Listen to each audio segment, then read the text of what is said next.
Okay, so this is a fairly rare CEAM switch, ignition switch. Let me see the key head on that real quick.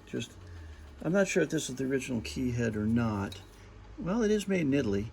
In any case, yeah, we've seen them with a much different key head before. In any case, this switch came in because it was all mushy inside.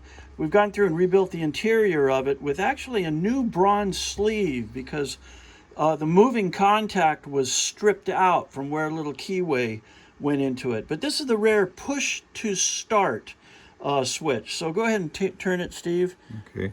Okay, we got this up on a 9 amp load. Position. Is that position 1 or 2? That's position 1. Okay, that's position 1. And position 2. Position 2 for ignition. Okay. And now, in position 2, you push for start. okay. So push in. Right, there you go. So you push it in and it starts. That's kind of unique. Not push and turn, just push straight in. Do it again, it's fun. Okay. Yeah. So now we've healed it up, made new components for the inside of that phenolic rotating moving contact. So now it's actually stronger than it was because we made a bronze sleeve for the inside that was originally running on plastic. Anyway, works great. Thank you.